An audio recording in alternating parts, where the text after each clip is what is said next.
po ng Diyos Ama at ating Panginoon Jesucristo ang manatili sa atin. At ito po ang ating palatuntunan sa ang dating daan. Tayo po ngayon ay nagsasagawa ng ating Worldwide Bible Study.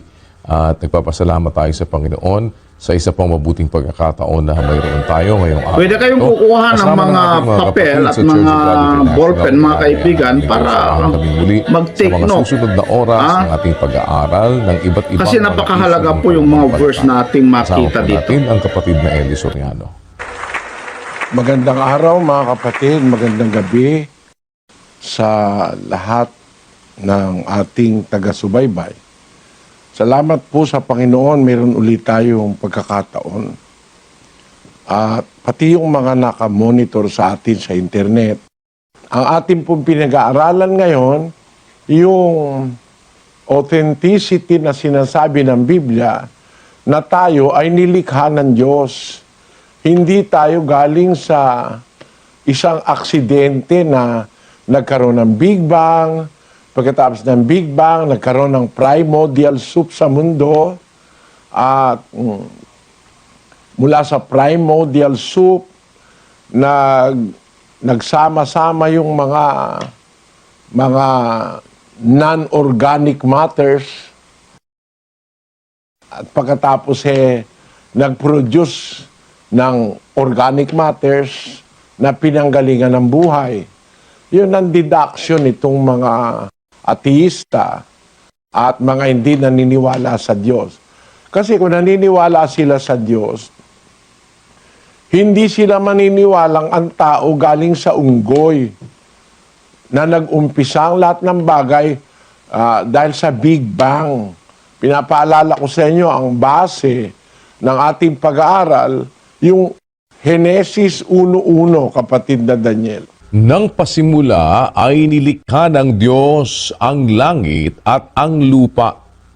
Itong unang-unang salita sa bungad ng kasulatan o ng Biblia, andito na lahat The totality of everything that exists, nandito na. Binabanggit na dyan ang originator ng lahat ng bagay, ang Diyos. At binabanggit na rin ang totality of creation. Nilikha niya ang langit at ang lupa. Sa Biblia po, dalawa ang direksyon na sinasabi, langit at lupa. Nilikha ng Diyos yan sa pasimula. Kung ano yung pasimula na yon, walang nakakaalam sa atin para bigyan mo ng petsa. Pero masasabi ko, yung sinasabing pasimula dyan ay pasimula ng mundo. At pasimula ng lahat ng bagay na umiiral, mga kapatid. Sa unang talata ng Biblia, gumamit lang po si Moises ng 1, 2, 3, 4, 5, 6, 7, 8, 9, 10, 11 mga salita para ipakita sa atin, i-introduce sa atin ang pinanggalingan ng lahat ng bagay. Nang 1, pasimula, 2 ay 3, nilikha 4, ng 5, Diyos 6, ang 7, langit 8, at 9, ang 10, lupa, 11 salita sa Tagalog. Sa English, iba. In the beginning, God created the heaven and the earth. In the beginning, God created heaven and the earth. Para sa inyo, o para sa iba, itong ginagawa ko, nonsense. No? Hindi po ito nonsense. I will prove to you later, hindi ito nonsense. Moses introduced the reason of the existence of everything that exists. Actually, sa Hebreo po, yung original na salitang ginamit ay 1, 2, tatlo, apat, lima lang po ang salita sa Hebreo na ginamit para i-describe ang origin ng lahat ng bagay na nalikha. Ang mga salita pong ginamit sa Hebreo ay Reshit, pasimula. Tapos, pasimula o una, something like that. Tapos yung sumunod na salitang ginamit sa original na wika, Elohim. Yun ang pangalawang salita. Ibig sabihin, pasimula, Elohim, tapos, ang sumunod na salita ay Bauraw, which means to create. Yun ang pangatlo. Tapos, ang ikaapat na salita, heaven, Xiaomi. Ibig sabihin ay yung langit o the sky. Tapos, Eretz. Yan po. Ang kahulugan ay ang lupa. 5 salita lang eh. Inano lang nila yan sa English eh. Dinagdagan sa Tagalog, inevitable kasi para maintindihan ng mga tao. Pero ako maiintindihan ko kung marunong ako ng Hebreo, naintindihan ko yung ibig sabihin eh. At ito nga isang issue ito, pero hindi ngayon natin pag-aaralan nito. Hindi nang pasimula ay nilikha ng Diyos ang langit at ang lupa. Hindi po yun. Kung ako magta-translate dyan, pinapauna ko na sa inyo because alam ko may tututol dito, but come that day na pagkakaloob ng Diyos na magkaroon ako ng opportunity na ipaliwanag ito, kung ako magta-translate, hindi ko gagawin yung salitang nang pasimula, nilikha ng Diyos ang langit at ang lupa. Kundi, if you are going to look it up in the Hebrew, ang nakalagay dyan, nang pasimulang likhain ng Diyos ang langit at ang lupa, yun ang verse 1, ano? Ang lupa ay walang anyo at walang laman. Yun. Nang pasimulang likhain ng Diyos ang langit at ang lupa wala pang anyo at wala pang laman nung umpisa. Yun ang gustong sabihin dyan eh. Hindi nung pasimula, nilikha ng Diyos ang langit at ang lupa. Bakit? Kasi, meron pang naunang nilikha ang Diyos kesa sa langit. May nauna pa siyang likhain kesa sa lupa. And we will talk about that, siguro, more profoundly, sa ibang mga pagkakataon. Pero remember, tandaan nyo, narinig nyo ito unang-una kay Brother Eli. Narinig nyo yan sa akin. Na hindi ganyan kung ako ang magta-translate ng Biblia. Ang ilalagay ko, nang pasimulang likhain ng Diyos ang langit at ang lupa, yung verse 2, lupa agad ang nakalagay. Ang lupa, walang anyo at walang laman.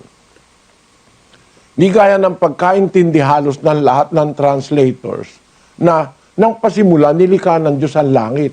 Hindi po totoong ang unang nilikha ng Diyos ang langit. Maintindihan niyo po yan. Kasi ang unang nilikha ng Diyos, lupa eh. Pero hindi itong lupa rito sa Genesis 1:1. Yan po, patutunayan natin yan. Iniiwan ko ito sa ere para lumabas ang mga kritiko para saka ko tatalakayin. Kung loloobin buhay pa ako, hintay muna natin lumabas. Tuloy na tayo ngayon sa ating pag-aaral, mga kapatid. Ang totoo, kaya may langit at lupa, hindi dahil sa Big Bang. Ang totoo, kaya may langit at lupa, may lumikha. Someone, a person, if we can call him a person, as the Bible call him so, someone, a person, a spirit that exists from eternity siya ang lumikha. Tawag ng Biblia, Diyos. Nilikha niya ang langit at ang lupa. So, hindi galing sa Big Bang. Ang lahat ng bagay nag-exist dahil may lumikha. Kasi, hindi kapareho sa Biblia ang ideya ng Big Bang. Na ang lahat ng bagay galing sa Big Bang. Hindi po totoo yun. Totoo yun. Na ang lahat ng bagay nag-umpisa sa wala, tapos yung wala, sumabog. Paano yung wala sasabog? Wala nga. At tinan ninyo ang Big Bang Theory. Mag-isip nga kayo, may mga isip naman tayo Basahin natin, kapatid na Daniel, yung Big Bang Theory nila. The Big Bang Theory. The Big Bang Theory has been accepted by a majority of scientists today. It theorizes that a large quantity of nothing decided to pack tightly together and then explode outward into hydrogen and helium. This gas is said to have flowed outward through frictionless space. Frictionless, so the outflowing gas cannot stop or slow down, to eventually form stars, galaxies, planets, and moons. Yan ang Big Bang Theory. Tandaan nyo, ang lahat ng bagay nanggaling sa isang originator. Ang tawag doon sa Biblia, Creator. Creator.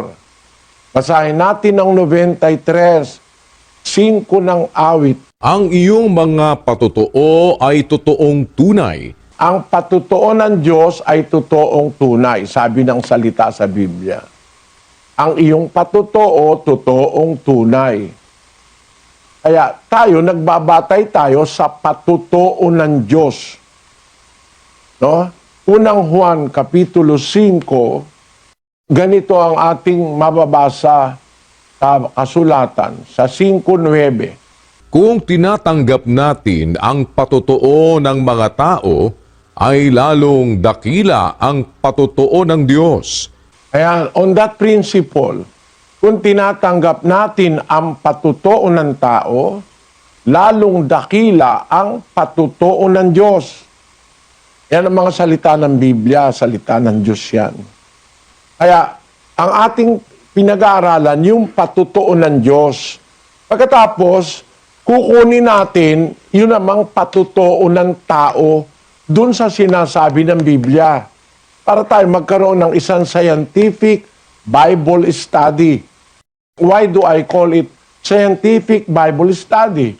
Kasi, ang science kasi, ang kahulugan ng science, orderly knowledge yan Kung uugatin mo yung salitang siyensya, ang kahulugan nun, orderly at saka coherent knowledge yan Sa diksyonaryo, ang kahulugan ng siyensya, lagay nga natin, kapatid na Daniel. Ito po, science, study of physical world, the study of the physical and natural world and phenomena, especially by using systematic observation and experiment, often used before a noun. Especially by using systematic observation and experiment. Ang siyensya, isang pag-aaral o pag-alam ng mga bagay na systematic, may sistema, may order, may discipline sa pamagitan ng pagmamasid at experiment. Kaya sabi doon sa scientific attitude na napag-aralan ko nung grade 6, a scientist is law to accept facts and such a statement not supported by convincing proof. Actually, ang siyensya, sa aking pagkakilala, ang siyensya po ay pag-alam ng katotohanan in a systematic, kumbaga order or arrangement of knowledge based on nature and facts of life. Facts. Kaya ang siyensya, ang ground niyan, facts. Katotohanan. Ngayon, ang sabi ng salita ng Diyos, kung tinatanggap natin ang patutuo ng tao, kasama na ron ng siyensya, di ba? Kasi ang tao nagpapatutuo, siyensya ginagamit ngayon eh.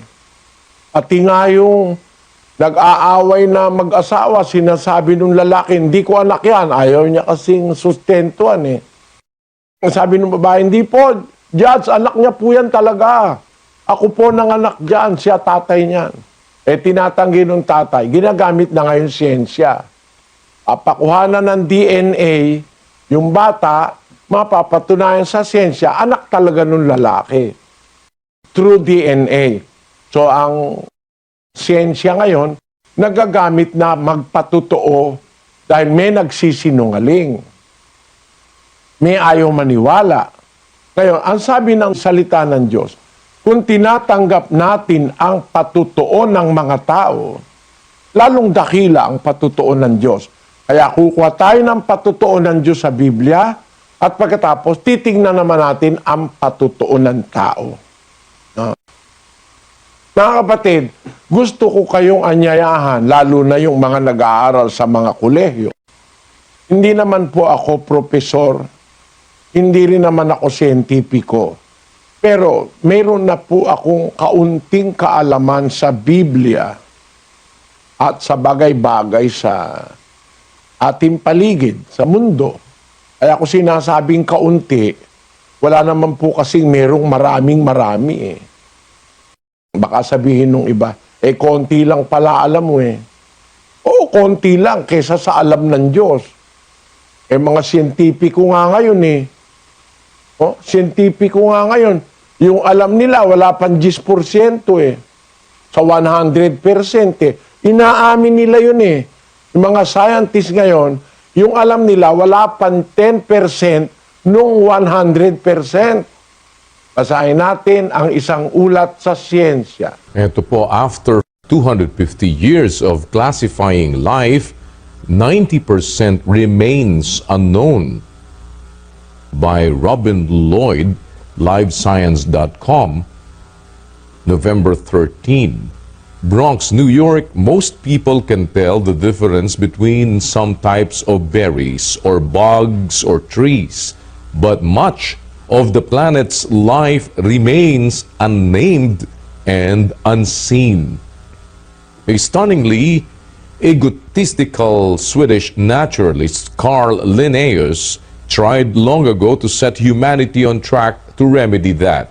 His book, Systema Naturae, first published in 1735, 13 pages long, proposed a hierarchical system for classifying plants, animals, and minerals. We later chipped away minerals into the domain of geology and launched an effort to identify and inventory all the world's living things. Merong lumitaw 250 years ago, isang tao napakayabang. Ang pangalan niya po ay si Carl Linnaeus. Ang kanyang goal, naglagay siya ng isang libro, 13 pahina lang yung libro niya. Hindi nang yabang, 13 lang palang pahina ang alam, ano? Na ang tawag niya, Systema Naturae. Ito'y unang na-publish noong 1735 at sinasabi niya na ang lahat ng nabubuhay o lahat ng bagay na umiiral, ika-classify, classifying plants, animals, minerals. We later chipped away minerals into the domain of geology and launched an effort to identify and inventory of all world's living things. Pinagsama ni Linnaeus yung mga klasifikasyon ng halaman, mga hayop, pati mineral. Kumbaga yung grade 1 ngayon, mas marunong pa kay Linnaeus eh. Sukat isama mo yung minerals, hindi naman living thing yun. No? Kilasify niya pati minerals. Later, ang mga siyentipiko, inihiwala yung classification of minerals, inilagay sa domain ng geology, the study of the earth, geology. No? Ngayon, ang sabi ni Linnaeus, makaklasify daw ang lahat ng umiiral by yung tinatawag nila ngayon na ang tawag diyon, mga species, mga families, etc. Kinaklasify nila. Ang natuklasan ngayon ng siyensya, kapatid na Daniel, basahin mo yung emphasized portion. Now, 250 years after publication of the book's latter editions, scientists still have discovered as few as 10% of the species now living on Earth.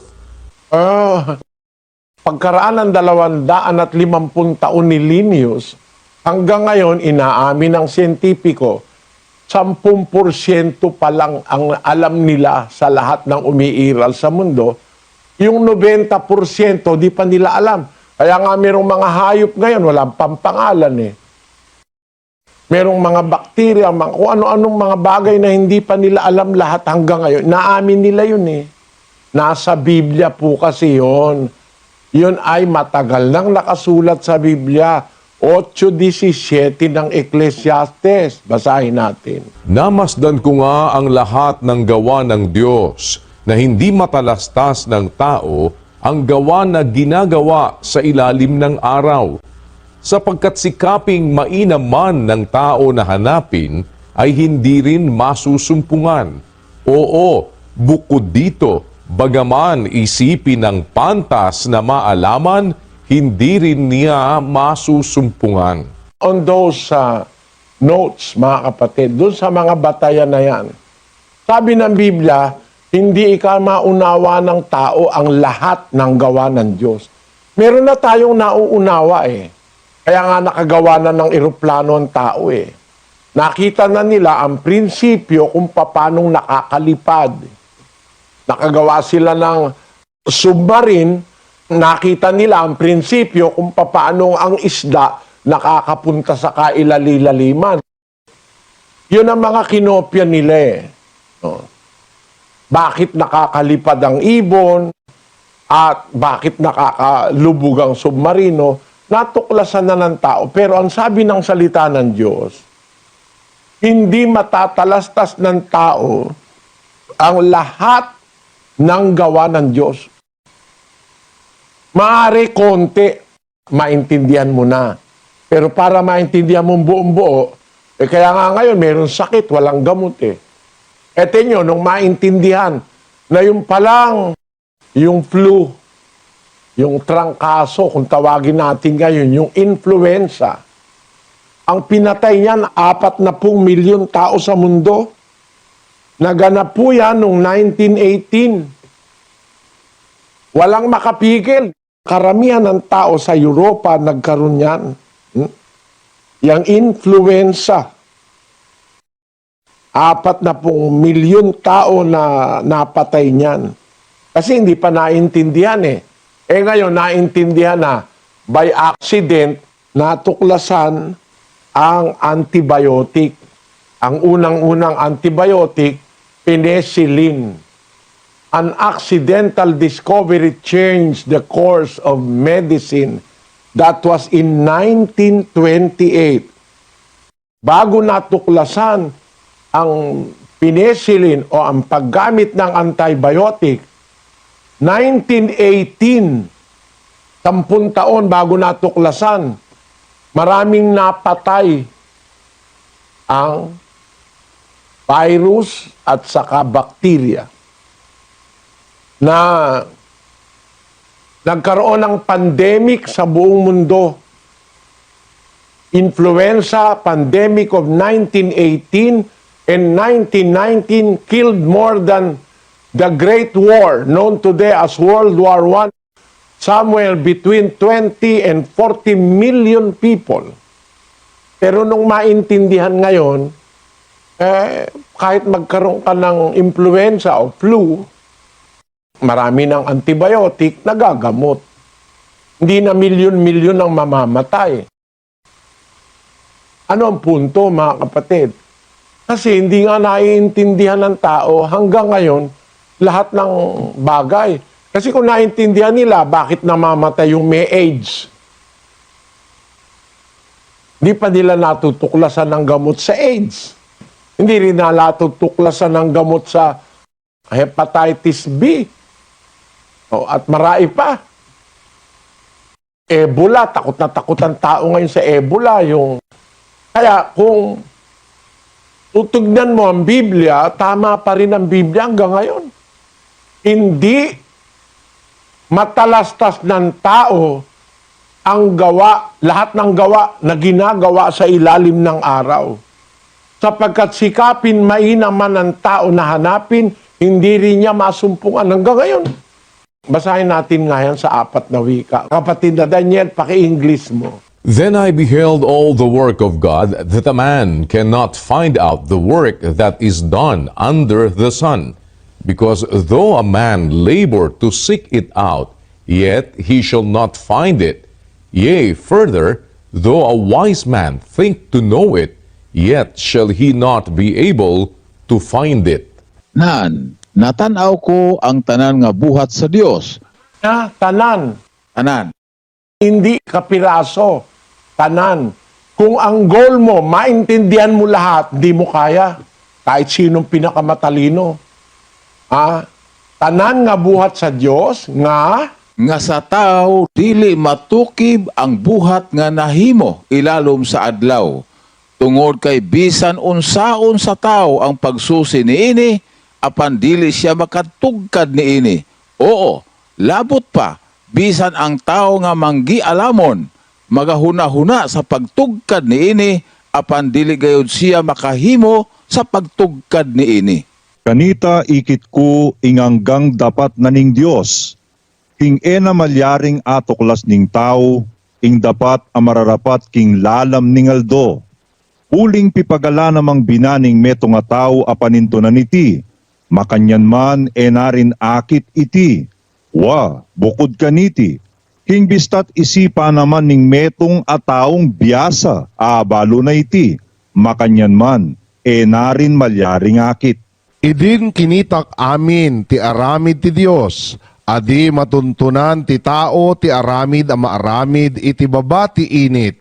Agsipud tano kasano kaado ti panagbannog ti tao nga agsukimat, nupay kasta isudidan tumasarakan. Wen uray pay no ti maysa masiri ba tao agpanunot o mga mo iti daydiay, kaskas di nga isudinan to akabailan asaraken. Asin nahiling ko ang gabos na gibo nin Diyos. Boss ha, Brad Mel ha. Opo, gabos lahat po. Kaya ng tao lahat gabos. O tuloy. Na ang tao, dai makakaabot kan gibo na sa ibaba kan aldaw pinagigibo. Minsan magkapagal na gayo ang tao sa paghanap ka iyan, mayo niya iyan makukua. Minsan sumabi ang madunong na naiisihan niya iyan. Minsan huli ka iyan, dain niya iyan maaabot. Niyan, nakita ko ang bugos nga binuhatan sang Dios. Nga ang tao hindi makatugkad sang buluhaton nga ginahimo sa idalong sang adlaw. Bisan daw anugid nga pagpangabudlay sang tao sa pagpangita sini. Hindi gid siya makakita sini. Bisan ang maalam nga tao nagahuna-huna sa paghibalo sini, hindi gid siya sarang makakita sini.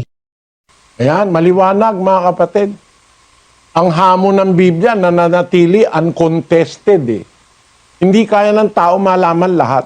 Kaya huwag kayong magalit o kaya huwag naman ninyo akong insultuhin pag sinabi ko, may konti naman akong alam. Kasi mga siyentipiko, konti rin lang eh. 10% pa lang ang nakikita nila eh. Hindi pa nga nila naunawan lubos eh. 90% remain not understood by scientists. Yun ang punto ko. Kaya para magyayabang ang kahit na sino na para bang siya na ang authority, tapos puno pa ng relihiyon ang magsasabi ngayon na naniniwala siya sa evolusyon, naniniwala siya sa Big Bang. Ako, masasabi ko, biro mo, Big Bang nang galing, tapos primordial soup. Ayan. Sa interpretasyon pa lang nila, lumalabas talagang may Big Bang sa utak nila eh. Hindi Big Bang sa reality, no? A large quantity of nothing. Unang-una, how can you quantify nothing? Matino ka ba? Kung matino ka, paano mong masasabing isang marami o malaking bilang ng wala? Malaking bilang ng wala, nagsiksikan, tapos na magsiksikan, ay bigla sumabog, Big Bang na. Nagkaroon na ng bituin, ng kung ano-ano. Paano mong masasabing isang malaking bilang ng wala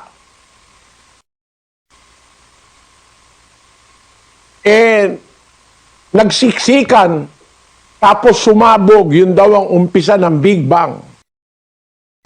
How will you quantify nothing? Isang malaking bahagi ng wala, nagsiksikan, tapos sumabog, yun ang Big Bang. Oh. Paano mong nasabi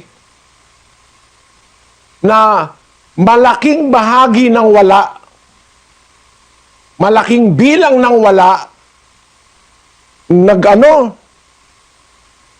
nag-pack together, nagsiksikan, sumabog, yun na ang umpisa ng langit at lupa. Alin ba ang mas kapani-paniwala, mga kapatid? Basing on logic and reality, not in stupidity, which is more believable? The Big Bang or the Bible? The Bible tells us the origin of all things. God created the heaven and the earth. Sa Big Bang, malaking bilang ng wala, nagsiksikan. Ano nakulokoy ng utak ng mga wala na yun nagsiksikan, wala naman. Nung magsiksikan, sumabog, yun ang Big Bang. Mga estudyante ng La Verdad, tatanungin ko kayo ngayon, may estudyante ba dyan, Sis Luz? Ayan, ikaw kapatid, hindi nakalisulat yung pangalan niyo. Sige, bigyan mo ng mic yan, naka-red. Sige. Ano ang pangalan mo, kapatid, na estudyante ng La Verdad? Ruth Mary Hino po. Sige ha, tatanungin lang kita, alin ang mas kapani-paniwala? Huwag tayong magbatay sa Biblia, huwag din tayong magbatay muna sa siyensya. Magbatay tayo dun sa available na nasa isip mo. May isip ka, di ba? Meron po. Kaya ka nga nakakasagot dahil may isip ka eh.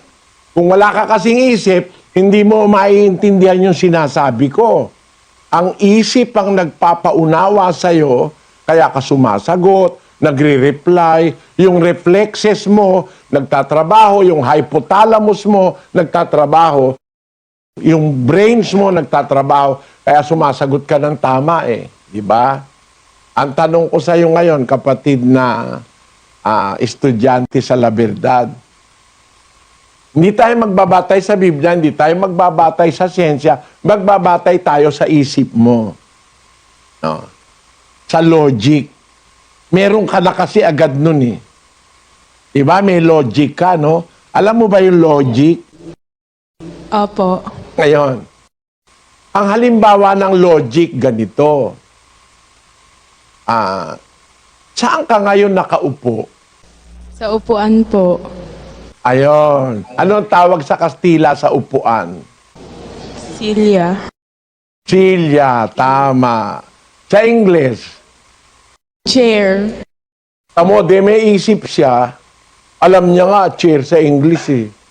Silya sa Kastila, upuan sa Tagalog eh. Meron pang isang tawag sa Tagalog, alam mo? Ano? Hindi po eh. Ang isang tawag sa Tagalog, salumpuwit. Yan ang original na Tagalog, salumpuwit. May isa pang tawag, kahawig ng Tagalog. Sa Kapampangan naman yon, luklukan. Yan, ginagamit din sa Tagalog yan, luklukan. Kaya, ang inuupuan mo ngayon, salumpuit, luklukan, chair, silya, o kung ano pa tawag sa ibang wika. Ang tanong ko sa iyo, by logic na naintindihan mo, bakit dyan ka sa silya ngayon nakaupo, kapatid? Kasi po,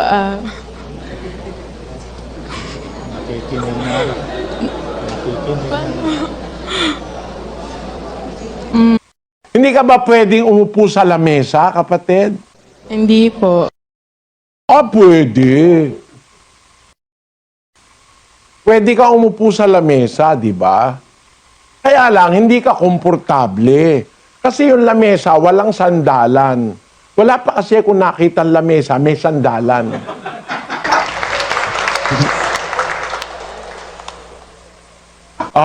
Di marunong ka na ng logic, hindi ba, kapatid na Ruth, ano?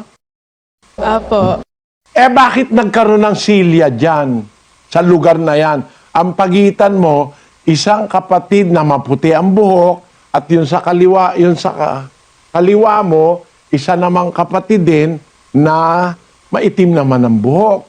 No? Bakit diyan ka nakalagay sa silya na yan? Walang Biblia muna, wala rin science. Ba't nandiyan ka sa silya na yan? Para komportable pong makinig sa aral. Tama. Bakit napunta dyan yan silya na yan? Nilagay po. Bakit nilagay? Para upuan mo, di ba? Apo. Ngayon, ang tanong ko sa'yo, yung bansilya sa kanyang sarili, makakapunta dyan sa lugar na yan para upuan mo. Hindi po. Bakit? Kasi po wala po siya. Wala namang isip yung silya eh. Apo. Diba? Hindi kagaya mo, may isip. Kaya nga dyan ka umupo eh. May isip ka eh. Kasi dyan maraming mauupuan. Pwede kang umupo dun sa stage, di ba? Kaya lang papaalisin ka ron dahil hindi talaga ron ang upuan eh. At kaya ka dyan umupo sa silya, meron na silya dyan. Ang susunod na tanong, ba't nagkasilya dyan? Kasi may naglagay.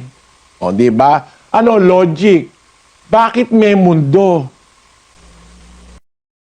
May gumawa. May gumawa, hindi pwedeng galing sa wala.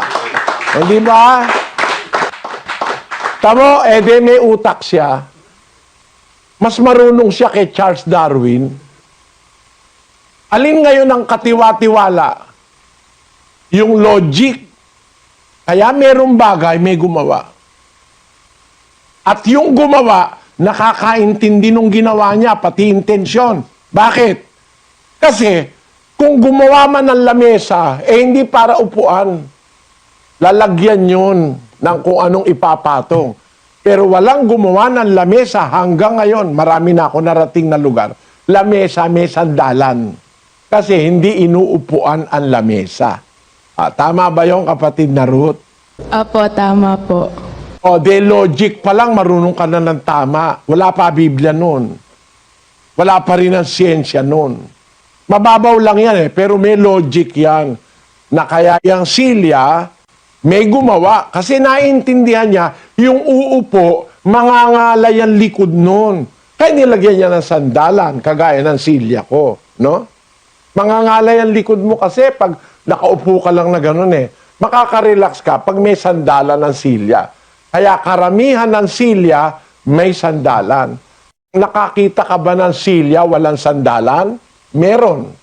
Saan? Sa mga bar o sa mga kiosk.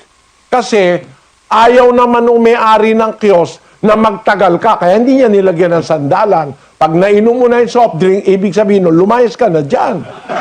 Meron pa ako ibang customer. Di ba ganon? Kapatid na Ruth? Opo. Pero kaya may sandalan para maupuan. Kaya nakakita ka ba ng kapilya, Sis Ruth, na ang pastor naglagay ng mga upuan walang sandalan? Hindi pa po ako nakakapasok ng kapilya. Kasi alam niya na uupo ng matagal yung tao eh. Hindi po pwedeng 2 oras walang sandalan. No? Kaya ako, lahat ng silya dyan may sandalan. So makatwid, may isip na nag-iisip sa paggamit ng isang bagay, sa itsura ng isang bagay, sa forma ng isang bagay. Palagay mo, kung halimbawa, merong ilong, no? Ilong, mata, kamay, paa, tenga, may buhok. Big Bang. Nag-decide yung ilong, tenga, mag-pack together. Tapos sumabog. Ang nangyari, kung parang aksidente, yung ilong napunta sa likod. Yung mata napunta sa tagiliran. No? Ano kaya ang buhay mo noon, kapatid na Ruth? Kung yung ilong mo malapit sa puwet, ano pa kaya isip mo? Wala sa lugar yung ilong, ano? Opo. Halimbawa, yung ilong mo napunta sa tagiliran, dito sa may pigi. No? Pag ikaw ay bumiling sa kaliwa, patay ka na. Bakit? Maiipit yung ilong mo nung tagiliran na tumigilid ka eh. Pati nga yung lalagyan ng ilong, tama lang eh. No? Kung yung mata mo nasa tuhod, ano palagay mo mangyayari sa'yo? Di ba madalas kang mauuntog? Tama ba ako? Opo. Pero, ang mata mo ngayon, nasaan? Nasa ulo ko po. Nasa ulo. Konbinyente ka ba? Opo. Tama. Ang mata natin nandyan, no? Nasa ulo yung ating mata. Napakaganda kasi nakikita mo na maayos yung bagay-bagay, ano? Kasi nababa lang ng konti yung mata mo, napunta sa puso. Ay, naku. Hindi ko ma-imagine kung anong mangyayari sa'yo eh.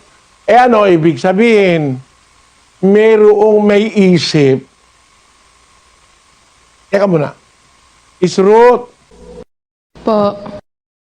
hindi ba merong isip? Di ba? May isip, ano? Meron po. At yung isip, nag-iisip yun. Opo.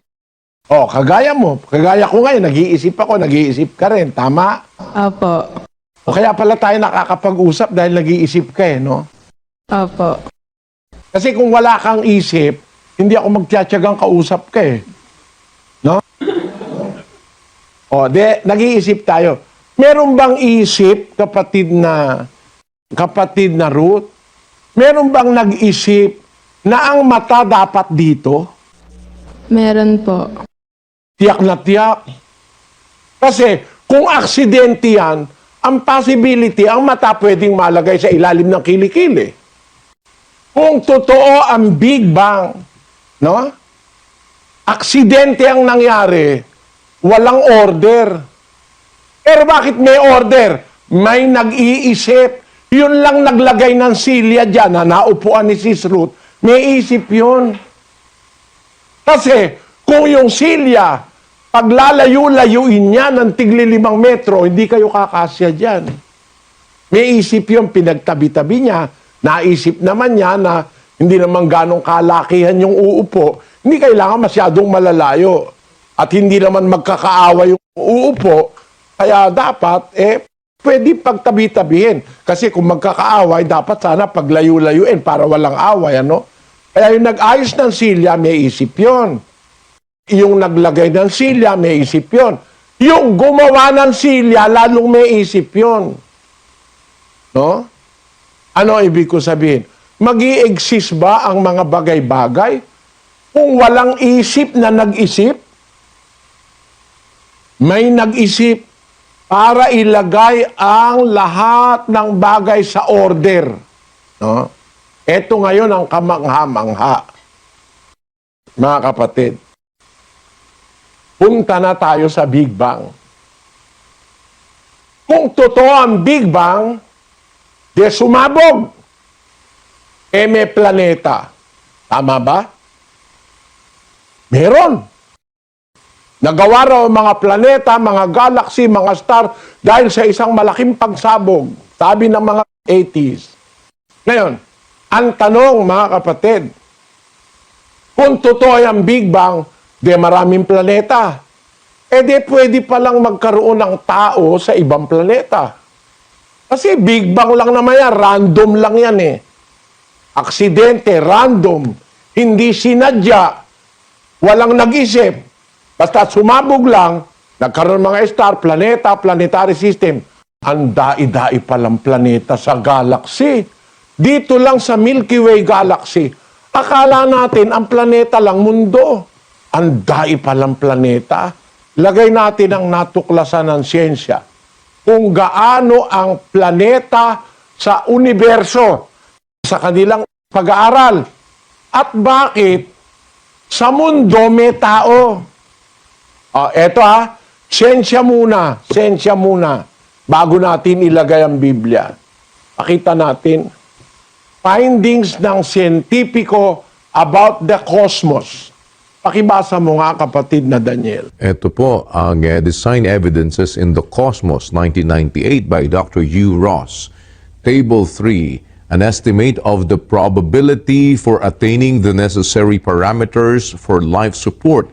Dependency factors estimate 100 billion. Longevity requirements estimate 0.00001. Maximum possible number of planets in universe, approximately 10 to the 22nd power. Much less than 1 chance in 100,000 trillion exist that even one such planet would occur anywhere in the universe. Hanga-hanga ito eh. May respeto ako rito sa mga siyentipikong naggawa ng observation na ito eh. Pakinggan nyo mga kapatid, kung naiintindihan nyo ang punto ko. Naghanap sila ng planeta na alam nila. No? This was in 1998. Naghanap sila ng mga planeta na kung saan pwedeng magkaroon ng buhay. Ano? Ang natuklasan nila ganito. An estimate of the probability for attaining the necessary parameters for life support. Dependency factor estimate is 100 billion. Longevity requirements estimate 0.00001. Napakaliit na liit-liit. Maximum possible number of planets in the universe, approximately 10 to the 22nd power. Teka muna, 1998 yan eh. Makinig kayo mga estudyante ng La Verdad. Noong 1998, ang kanilang approximately, ang planet ng universo ay 10 to the 22nd power. Ngayon, wala pang 2 taon, nakatuklas na ngayon ng mas marami pa na planeta. Tingnan muna natin yung 10 to the 24th power. Available na yung 1024. Pakibasa kapatid na Daniel. 10 to the 24th power planets with at least 200 billion galaxies out there and possibly even more. We're very likely talking about a universe filled with around 10 to the 24th power planets, or for those of you who like it written out, around 1 with 24 zeros. 1 with 24 zeros. Abay, ang planeta pala hindi lang trilyon. 24-0 na natuklasan ngayon. Pero noong 1998, 10 to the 22nd power. Ngayon, 10 to the 24th power. Kasi kamakailan nakatuklas sila ng maraming planeta pa eh. No? Eto, mga kapatid, bakit ito Bible study? Siyempre, pupunta tayo sa Biblia. Pinapakita ko man lang sa inyo yung nasa reality sa siyensya. Ang planeta pala, napakarami palang planeta mga kapatid. Bakit ako naniniwala sa Biblia? Sabi nung kanilang pag-aaral, wala raw kapareho ang mundo. Sabi nung pag-aaral ng siyentipiko, ang sabi nila, much less than one chance. Mas konti pa sa isang chance na isang chance sa 100,000 trillion exist that even one such planet would occur anywhere in the universe. That is scientific. Napakaliit ng chance makakita ka ng planeta kagaya ng mundo na may buhay. Halos walang chance.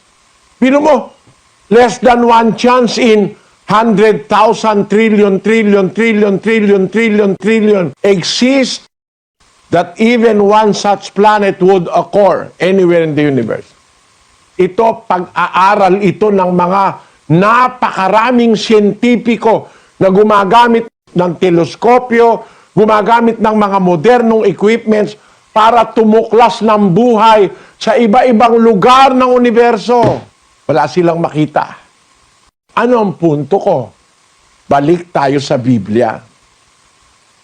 17:26 ng Gawa.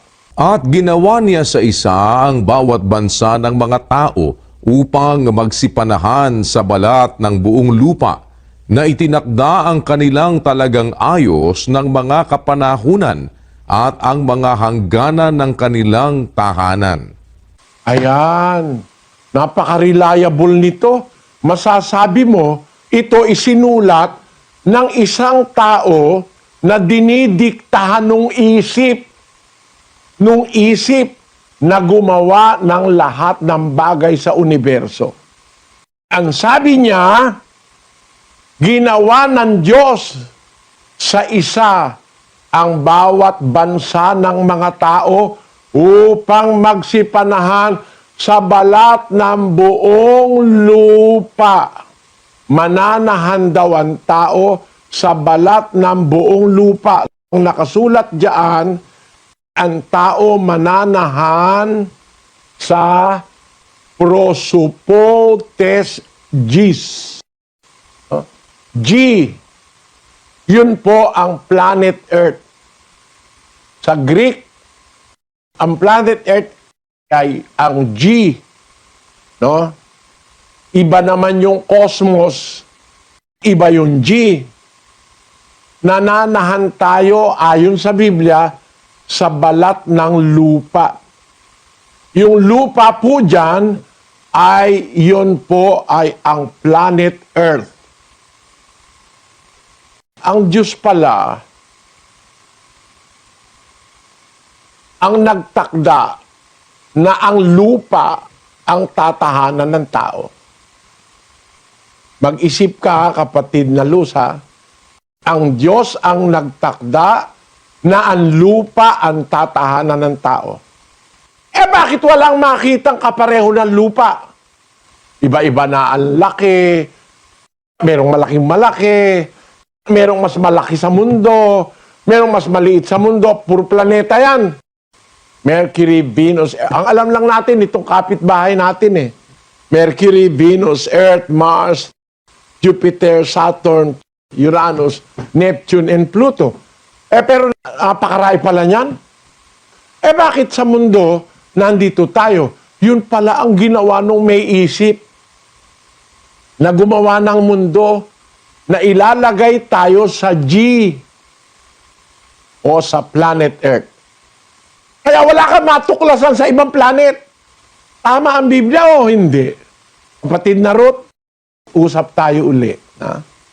Naiintindihan mo ba sinasabi ko, Iha? Opo. Bakit walang makitang buhay sa ibang planeta?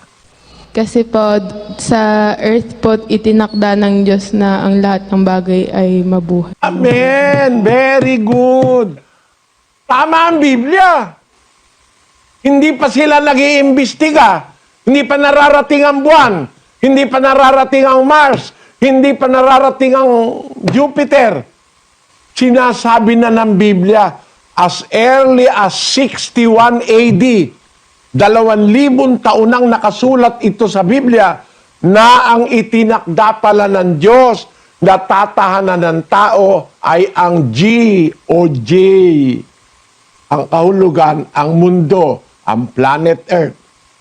Kaya hanggang ngayon, wala silang makita na lugar sa universo o planeta para tahanan ng tao. Kasi nasa Biblia na pala, ang tao talaga nasa mundo. O, maghanap kayo ngayon sa lahat ng panig ng universo, wala kang makikitang tao ron.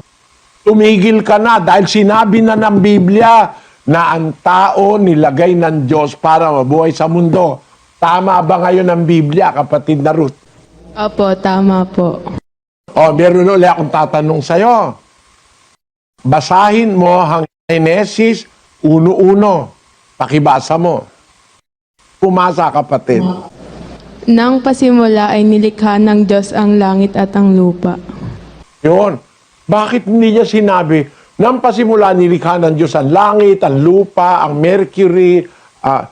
In the beginning, God created the heavens and the earth.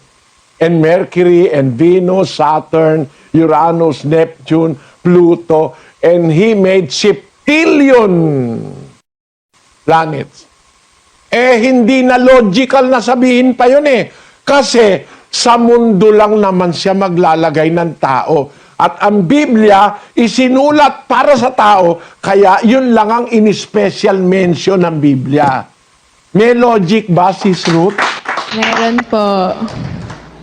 Sige nga, paliwanag mo nga sa akin kung naintindihan mo ibig ko sabihin.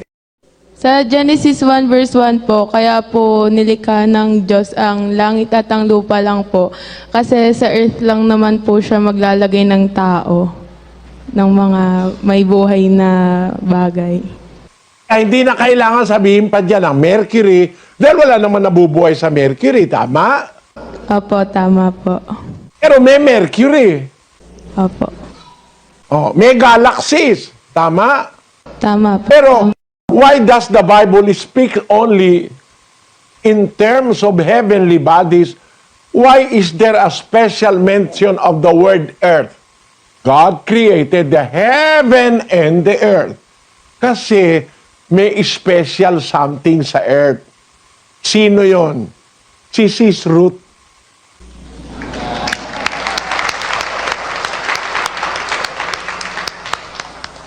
O, di ba napapatunayan natin? Ang Biblia, hindi tanga ang gumawa niyan. Ang gumawa at nagpagawa niya at nagpasulat niyan, naiintindihan niya ang lahat ng bagay na umiiral kasi siya ang may gawa. Amen? Amen. O, ngayon, eto, balik tayo sa Big Bang. Hindi ba kung ang pag-uusapan logic? Nagkaroon ng Big Bang. May isang septilyon na planeta. Big Bang naman yun eh. Sabog yun eh. Hindi ba ang possibility, kapatid na Ruth? Pwede namang magkaroon ng mga buhay, mga leon, mga tigre sa ibang planeta. Pwede possible yun pagka Big Bang, di ba? Opo. Ikaw, kung magsascientifico ka, o kaya kung mag-a-astronaut ka, no? Sis Ruth, gagamitin ka ng NASA.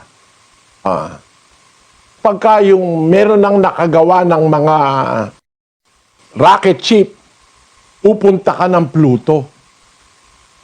Inassign ka sa Pluto. Maghahanap ka ba ng tao sa Pluto? Hindi po. Kasi wala Bakit? Kasi wala naman pong nakasaad sa Biblia na may nilagay po ang Diyos doon sa ibang planeta. Very good! Very good! Kung naniniwala ka lang sa Biblia, hindi ka gagastos ng bilyon-bilyon para pumunta ka sa Mars, maghanap ka ng titirahan. Dito tayo itinakdang titira. Pag sa Mars ka pumunta, wala kang makikita ron. Ginagastos nyo lang ang pera. Ang daing nagugutom. Mga ateista, hindi naniniwala sa Diyos.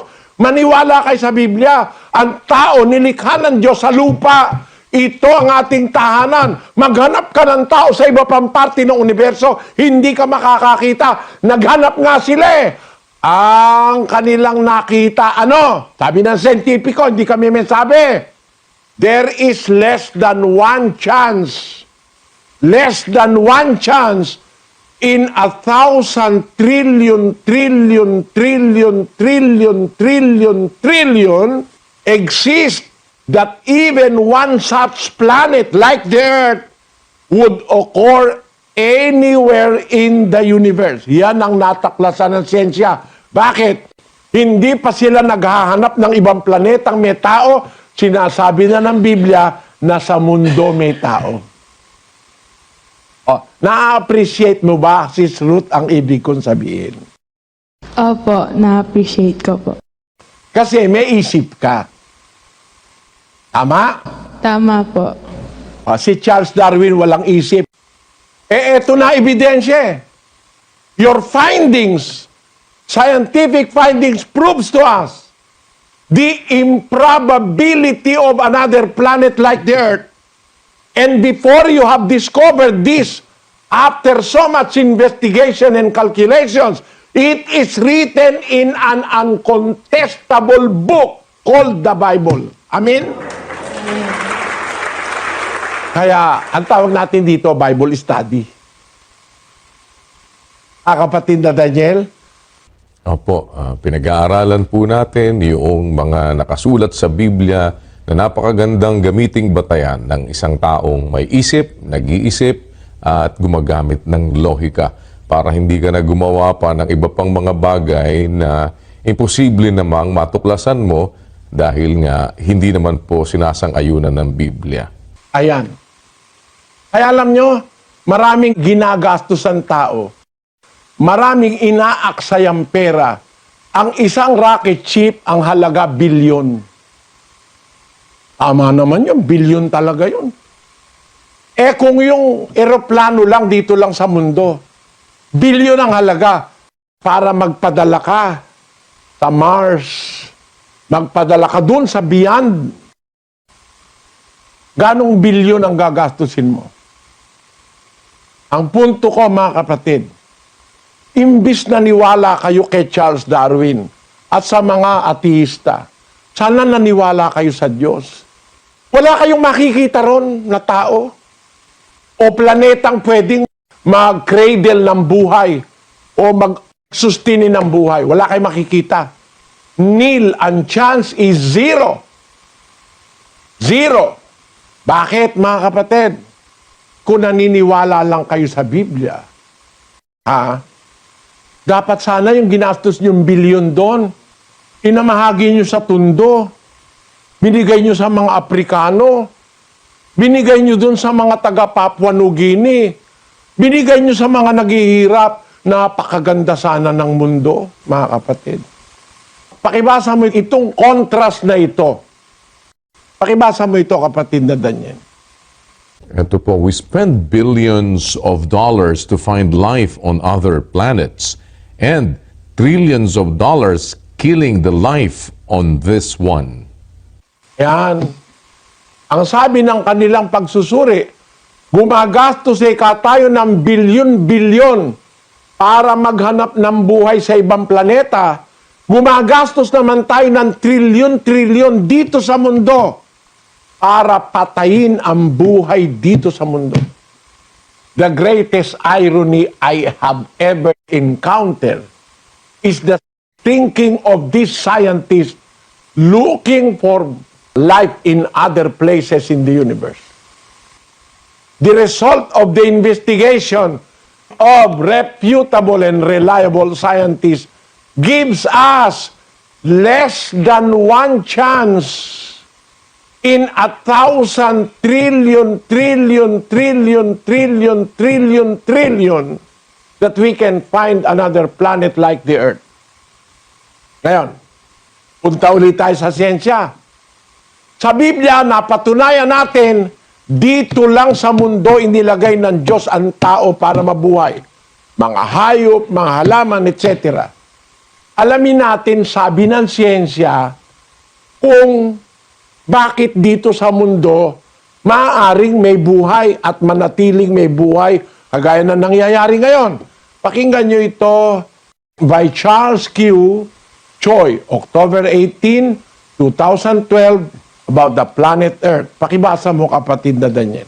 Ito po, the closest star system to our own made headlines on Tuesday, October 16, with the announcement that it hosts a planet about the mass of Earth, a tantalizing discovery so close, astronomically speaking, to us. While the newfound planet may be Earth-sized, researchers say it is almost certainly barren. Astronomers detected the alien world around the sun-like star Alpha Centauri B, which is a member of a three-star system only 4.3 light years away from our solar system. This planet, known as Alpha Centauri B, is about as massive as Earth, but its hot surface may be covered with molten rock. Its orbit takes it about 25 times closer to its star than Earth is from the Sun. Kita nyo? Nakakita sila ng kapareho ng mundo, halos kapareho, pero hindi pwede ka mabuhay doon. Bakit po? 25 beses na mas malapit sa araw niya, yung planeta na yon. Alam nyo ba kung ba't tayo nabubuhay sa mundo?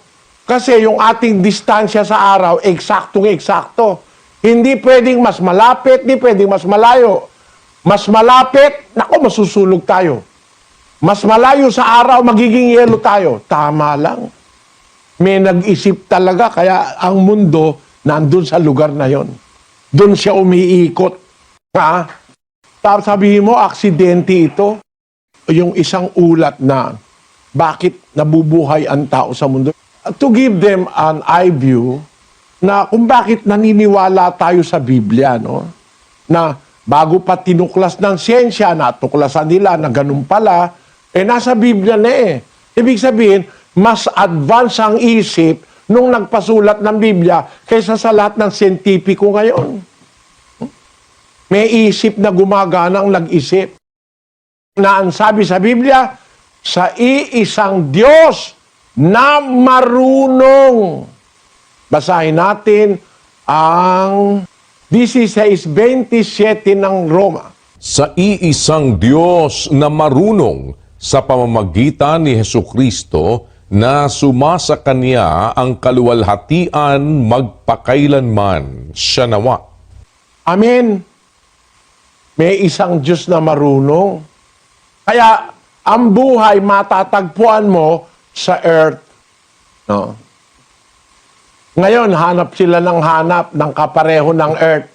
Ang ibinigay nila, one chance sa buong universo, isang chance lang makakakita sila ng kagaya ng mundo. Isang chance sa, alam nyo mga kapatid, para maintindihan nyo ko, tumaya ka sa loto. Di ba madalas hindi ka tumatama? Alam nyo ba ang chance para manalo ka sa loto? Ito po ang kanilang pag-aaral.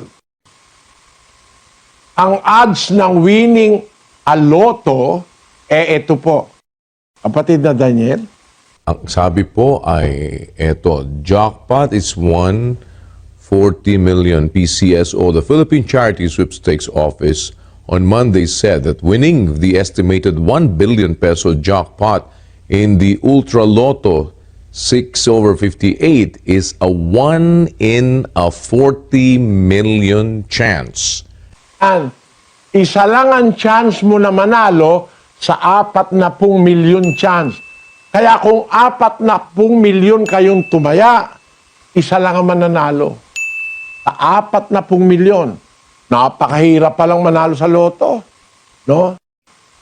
Para makakita ka ng isang planeta na kapareho ng mundo na pwedeng magtaguyod ng buhay, ang chance, kulang pa sa isang chance, saan? Sa 40 million? Hindi. Ulitin ko, much less than one chance in 100,000 trillion, trillion.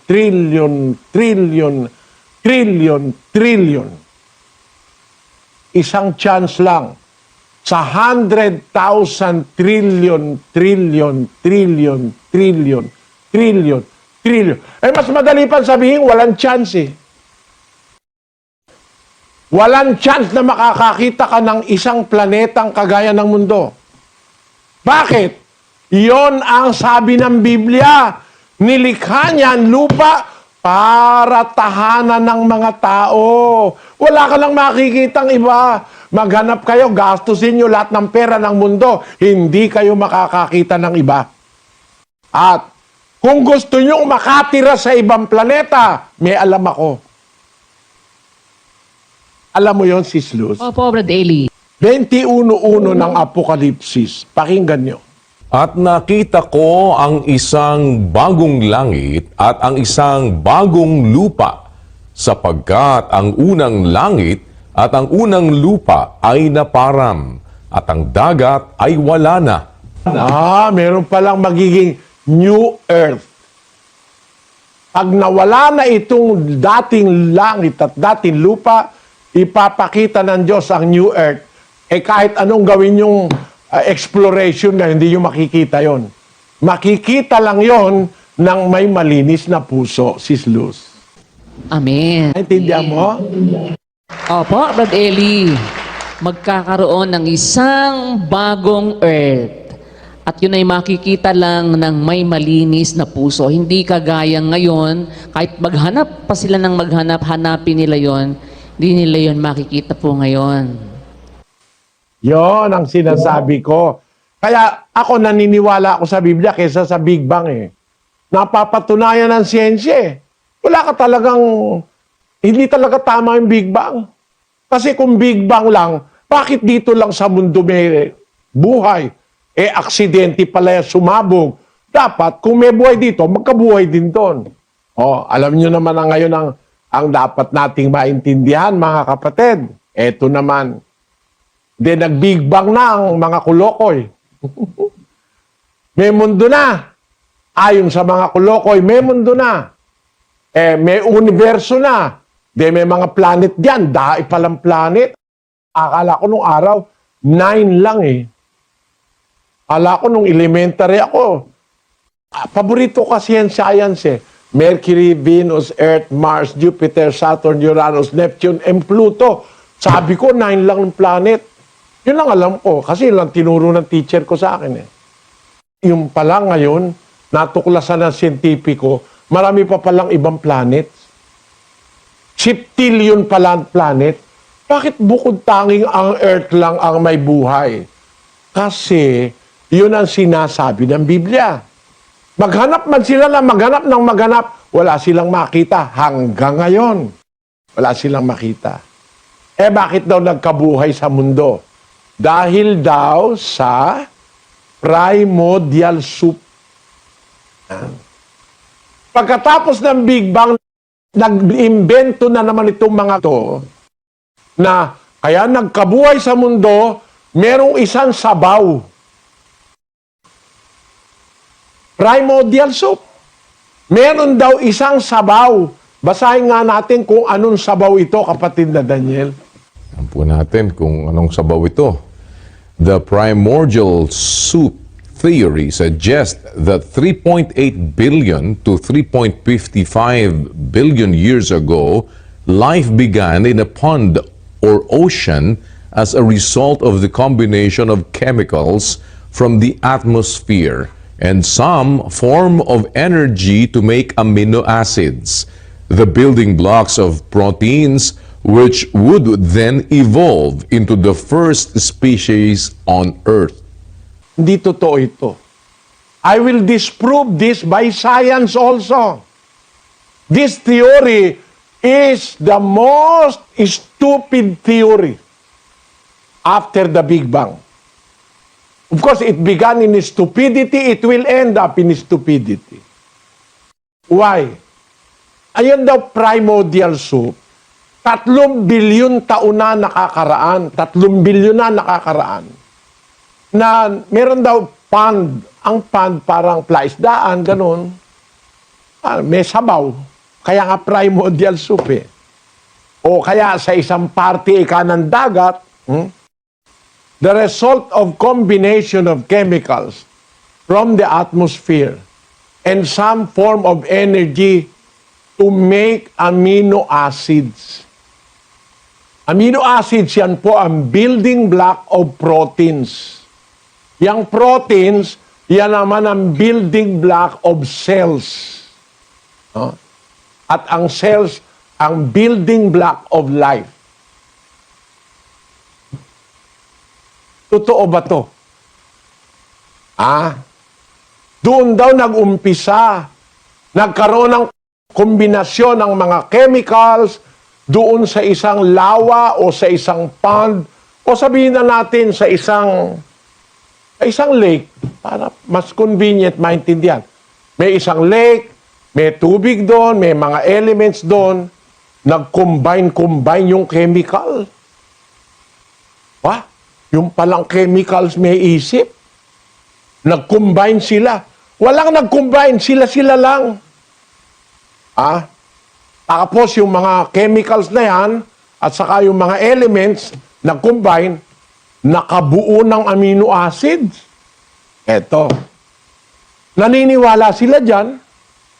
Kaya yan daw ang origin of life. No? Teka muna. Pagkaraan ng ibang maraming mga taon, may mga siyentipiko, kasi naniwala sila dyan, gumawa sila ng kanilang sariling sabaw. Ng soup. Ito ang nangyari sa kanilang sabaw.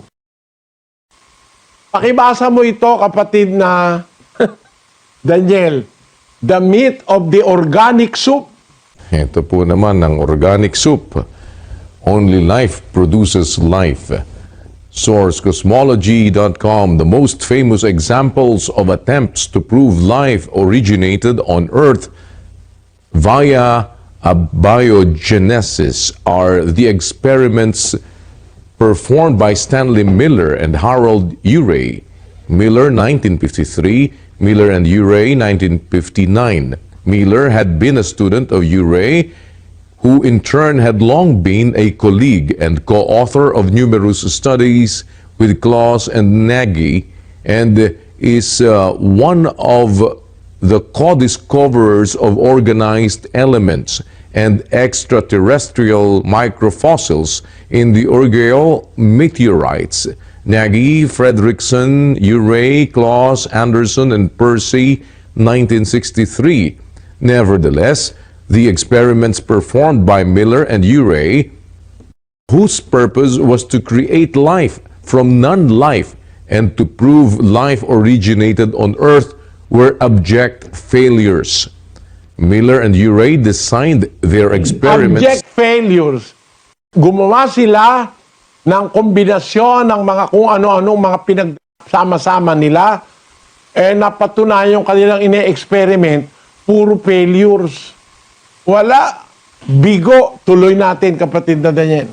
Miller and Urey designed their experiments to mimic what mainstream science believed was the nature of Earth at the time life appeared. Example, hot oceans and an atmosphere made of gases such as ammonia, hydrogen, methane, and water vapor.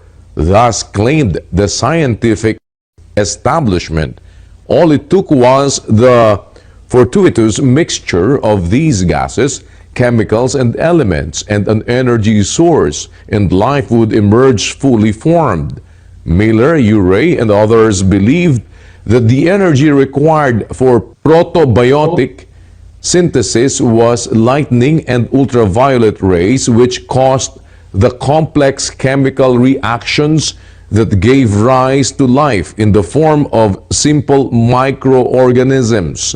Hence, Miller and Urey combined methane, hydrogen, and ammonia with water and sent flashes of electricity through the mixture. However, nothing even remotely indicative of life was produced. Instead, Miller and Urey were able to produce only a few amino acids, the constituents of proteins, as well as some nitrogen bases that are constituents of DNA. They also failed to produce a single molecule of sugar, which is required for the creation of genetic material. The sugar ribose, for example, is an essential ingredient of DNA. The experiments were a ridiculous failure. Kita nyo, mga kapatid, mga siyentista yan, ganito. Kukwento ko na lang sa inyo. Kasi baka naman di lahat nakakaintindi ng mga scientific terms, ano? Eto po, ang paniwala kasi nung tinatawag na primordial soup, somewhere sa mundo, sa isang lugar ng mundo, maaaring lawa or lake, meron dong primordial soup. Parang sabaw. May tubig doon, meron dong mga elements, may mga chemical na nandun, etc. Nag-combine yung chemicals na nandoon mula sa atmosphere at saka sa energy para makagawa ng amino acid.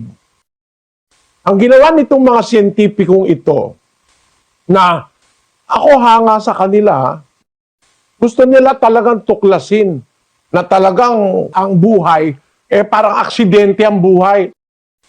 Na yung kanilang soup, yung sabaw nila, yung mga chemicals doon, yung mga chemical reaction, yung energy na nanggagaling sa atmosphere, gaya ng sikat ng araw, yung hangin, etc. Pagka pinabayaan mo, sa kanilang kusa, lilitaw ang microorganisms na kagaya ng mga amoeba, bacteria, one-cell plant and animal, spirogyra, yung mga maliliit na organismo. Kala nila ganun nga lilitaw. Ginawa nila, naglagay sila sa isang laboratorio nun lahat ng eksakto. Lahat ng eksaktong kailangan para makagawa sila ng isang cell na buhay. Isang cell lang na buhay para makagawa sila. Pinaghalo-halo nila ron sa isang, kumbaga sabihin na nating kaldero, para maintindihan nyo lang na parang ganito, no? Ikaw kapatid na Luz, alam mo ba yung ginatang halo-halo? Opo, Brother Eli. Ano ang sangkap nun? May kamote, saging, sago, gabi, may yung tawag ito, yung bigas, yung bilo-bilo. Bilo-bilo. Ayan, no? Ayan, ang sarap niya, no? Opo. Ang ginawa ng mga siyentipiko, gumawa sila ng parang isang experiment, nilagay nila lahat doon ang kailangan para makabuo ng isang cell na buhay. Lahat ng kailangan. Tapos nilagyan nila ng flashes of light, ultraviolet rays. Wala silang na-produce. Nakapag-produce sila ng kaunting amino acid, pero konti lang at hindi man sapat para makapag-produce nung sugar na ribose ang tawag. No? Anong tawag doon? Ribose. Na yung sugar na ribose, isang mahalagang parte ng DNA. Yung deoxyribonucleic acid at DNA. Nakaproduce sila ng kaunting amino acid, pero hindi nila ma-produce yung sugar ribose na isang bahaging malaki ng DNA. Na yung DNA, yon ang nagdidikta sa isang buhay na kung paano siya magiging. Yun ang, kumbaga, yun ang nagdidirect sa mga proteins at saka sa amino acid para makabuo ng balat, ng buto, ng litid, ng laman. Hindi nila na-produce yun eh. Wala silang na-produce. Lahat ng eksperimento nila baksak. Eto ngayon. Nag-aaral kayo mga taga La Verdad. Eto. Kung ang primordial soup ang papaniwalaan mo, yun, ano yun? Random yun eh. Basta sabaw, andyan na lahat. Bahala na yung sabaw na mag-combine ng elements para mag-produce ng bacteria o ng one-celled animal or plant. Mali eh. Bakit? Eto nga, scientific na eh. Naglagay sila ngayon ng kagaya nun na sinasabi nila. Nilagyan nila ng tamang temperature, mainit-init. Ha? Nilagyan nila ng mga light na may mga tawag dito, parang sinag ng araw, ultraviolet rays, etc. Kinumpleto nila. Lahat ng minerals nilagay nila ron, lahat ng mga elements, lahat ng kailangan. Nag-observe sila. Wala silang nagawa kahit isa lang eh. Isang cell, isang maliit na cell, di sila nakapag-produce ng may buhay. Tinigilan na nila. Mula noon, wala nang nangahas. Ano ibig ko sabihin? O sa mga nag-aaral sa La Verdad, eto yon ang ibig ko sabihin. Gusto ni Sis Luz ang ginatan, halo-halo. Merong kamote, may langka, may etc. Ayan, no? Kompleto na.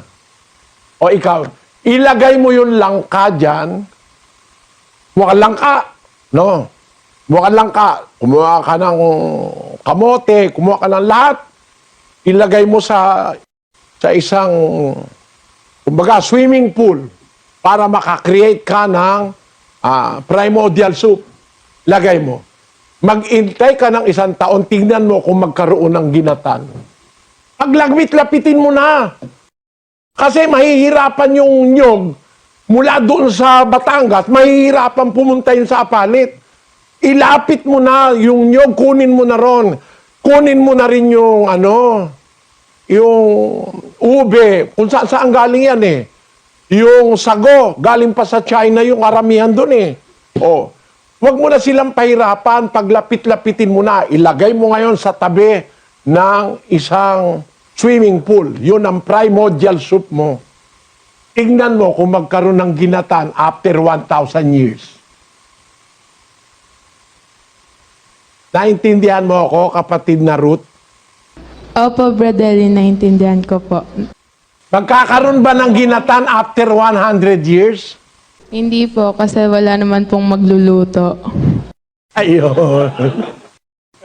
Walang pipigasan nyog, no? Walang magbabalat sa kamote. Paano ka magkakaroon dyan? Logic dictates, para magkaroon ng ginatan, merong gagawa ng ginatan. Tama?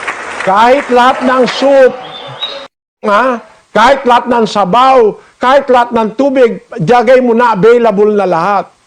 Pagkatapos, Big Bang ang mangyayari o primordial soup, hindi lasang ginatan. Bakit? Halimbawa, sabi nung asukal, gusto ko konti lang eh. 1 kutsara lang. Hindi, gusto ko, ako lang ang pupunta ron sa kaldero. 1 kutsara lang na asukal. Hindi nga maglalasang ginatan yun eh. No? Pati yung timpla nun, may nagtitimpla. Ilan bang asukal, gaano ba karaing gata, para masarap ang ginatan. Tama ba ako, Sis Luz? Opo, Brad Eli. Yung primordial soup, sa kanilang sinasabi, nandun lahat ng sangkap para makagawa ng cell. Pero, nakagawa raw ng cell, naghalo-halo yung mga sangkap. Sabi nila, eto ngayon, may mga siyentipiko, naniwala sila ron sa primordial soup, gumawa sila ng sarili nila experiment. Nilagay na nila lahat ng mga kailangan, may oxygen na dyan, may hydrogen na dyan, lahat nandyan na. Sila pa nagdidirect. Pinagsasama-sama nila yung tamang bilang ng mga ingredients. Hindi sila nakagawa ng isang cell eh. Kung yung may tao nang nagdidirect, hindi nakagawa ng isang cell, yung pang wala namang nagdidirect, makakagawa ng tao, ng buhay? Imposible yon. Therefore, what I mean is, scientists who presume something is stupid is contradicted by scientists also, which thinks more intelligently than those stupid ones who formulated the theory of the Big Bang and the primordial soup as the source of all existing things. Ang halimbawa ko, simple lang. Ginatang halo-halo lang. Pag naghalimbawa ako ng mas komplikado, lalo mong makikita tarantaduhan itong mga hindi naniniwala sa Diyos. Ngayon, ang tanong, bakit nagkabuhay? Bakit nagkabuhay? Galing ba yan sa tamang combination ng chemicals at ingredients at mga elements? Doon ba galing yan? Hindi. Nagkabuhay kasi nilikha ng Diyos ang buhay. May pinanggagalingan ng buhay. Ang katunayan, nandyan na lahat ng sangkap para makagawa ng isang cell. Ba't hindi nila nabuhay? Bakit? Di hindi galing doon ang buhay. Kagaya ng tao. Gumawa ka ng tao. Lagay mo ilong, lagay mo lahat. Mabubuhay ba? Nakakagawa na sila ngayon ng mga artificial parts eh. Mabubuhay ba? Tingnan natin ang nasa Biblia. 2:7 ng Henesis. At nilalang ng Panginoong Diyos ang tao sa alabok ng lupa at hiningahan ang kaniyang mga butas ng ilong ng hininga ng buhay. At ang tao ay naging kaluluwang buhay. Mag-usap na lang tayo sa tao na. Huwag na natin pag-usapan yung bakterya, yung mga kung ano-ano pa na umpisa raw sabi galing daw doon ng tao sa unggoy. Eto, nilalang ng Diyos ang tao sa alabok ng lupa. Tama naman yun. Wala ka maitututol eh. Kasi kung titignan mo ang components ng ating katawan, galing talaga tayo sa lupa. Pakita natin. Ang earth's crust na pinanggalingan ng alabok na kinuha ng Diyos para gawing tao ang ating earth's crust, itong ibabaw ng lupa, no? Kung saan kinuha. Hindi naman kasi sabi ng Biblia na ang Diyos ay dumukot sa kaila-ilaliman ng mundo tapos ginawa ang tao. Walang ganon. Kumuha siya ng alabok ng lupa. Ang alabok nandito sa ibabaw. Ito ang komposisyon po ng earth's crust. Mga kapatid, ang pinakamarami na elemento sa earth's crust ay oxygen. Ito sa ibabaw ng lupa. Yung alikabok, mga pulbos-pulbos dyan. Ang pinakamaraming elemento niyan ay oxygen. Meron pong 9.2 others. Merong silicon na 25.7, merong 3.4 calcium, may 7.5 aluminum, at saka may 4.7 na iron. Tingnan ninyo ang ating human body. Scientifically, talagang galing sa lupa eh. Bakit? Ang oxygen content ng ating katawan, 65% eh. Ang nasa lupa 49.5, 50. Maaaring sabihin nyo, ba't mas marami tayong oxygen? Kasi may tubig eh. Di ba yung lupa, nilagyan ng Diyos ng tubig para, kumbaga yung panadero, kumuha ng arena, yun ang lupa, nilagyan niya ngayon ng tubig para ma-mold niya. Ganun ang Diyos. Kumuha siya ng alabok, tapos nilagyan niya ng tubig. Kaya yung difference na 15 na from 49 naging 65, kasi yung tubig, may oxygen pa rin yun eh. Di ba H2O? No? Ang lupa. Kaya mas marami ang oxygen sa human body kaysa doon sa alabok ng lupa. Kasi nilagyan pa ng Diyos yun ng tubig, may oxygen din yun. At parehong-pareho halos ang mga components ng katawan natin at saka yung component ng alabok. No? Ang punto ko ngayon ganito, 2:7 uli. Nilalang ng Panginoon Diyos ang tao sa alabok ng lupa. Aba, totoo sinasabi ng Biblia, talagang galing tayo sa alabok eh. Hindi tayo galing sa tanso. Pag-aralan mo ang chemical composition ng tanso, hindi tayo galing sa tanso. Galing tayo talaga sa lupa. Eto ngayon ang sabi ng Biblia, nang kausap ng Diyos si Job, pinapakita ni Job na marupok lang siya kasi talaga. Ang sabi niya sa Diyos, sabi ni Job, 12 ng Job, kapatid na Luz. Ang akin bang tibay ay tibay ng mga bato? O ang akin bang laman ay tanso? Laman ko ba tanso? Bakit? Alam ni Job, di siya gawa sa tanso. Alam mo kung saan siya gawa, Sis Luz? Sa putik. Sabi ni Job yun. Ano ba ang putik? Hindi ba yun yung alabok at saka nilagyan ng tubig? Tama ba, Sis Luz? Tama po. Pinagputik ng Diyos. Yung alabok na kinuha niya, pinagputik niya.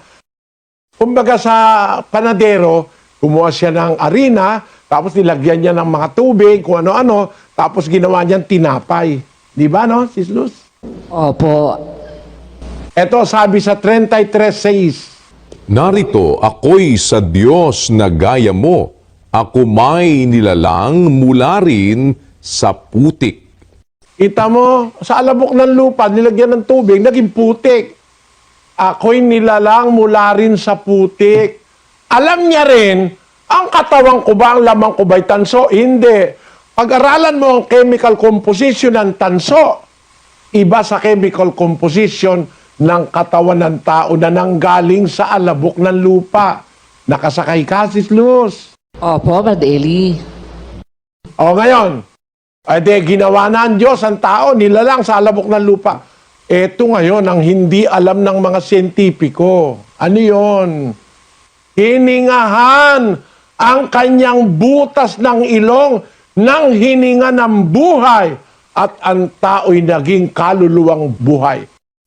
Yung palang buhay, hindi manggagaling sa lupa na buhay ng tao. Galing pala sa Diyos yun. Kaya kung buhay ka, obligado kang maniwala na kaya ka buhay, may nanggaling na buhay galing sa Diyos. Hindi galing lahat yan sa primordial soup. Ang katunayan, pinagsama-sama nga na nila lahat ang available na material eh. Wala silang napalitaw kahit isang cell na buhay. Amen? Amen. Naintindihan mo, kapatid na Ruth, kung bakit may buhay sa mundo? Opo, naiintindihan ko po na yung form lang po ng katawan natin gawa po sa putik, pero kaya po tayo may buhay kasi hiningahan po tayo ng hininga ng buhay. At yon galing sa Diyos yun. Hindi sila makapag-produce ng buhay sa laboratorio. Unang-una, yung gustong mag-produce ng buhay sa laboratorio, mga ateistang kahit kailan di kayo makakapag-produce ng buhay. Eto pagka totoo yung primordial soup, patunayan nyo, ngayong oras na ito, pag napatunayan nyo sa oras na yon, papaputol na ako ng leeg. Ayoko nang mabuhay. Bakit? Mali kasi ako eh. Tama pala kayo eh. Pero habang hindi nyo kayang gibain yung nasa Biblia na ang buhay galing sa Diyos, hindi galing sa primordial soup, hindi galing sa Big Bang, sisigaw pa rin ako.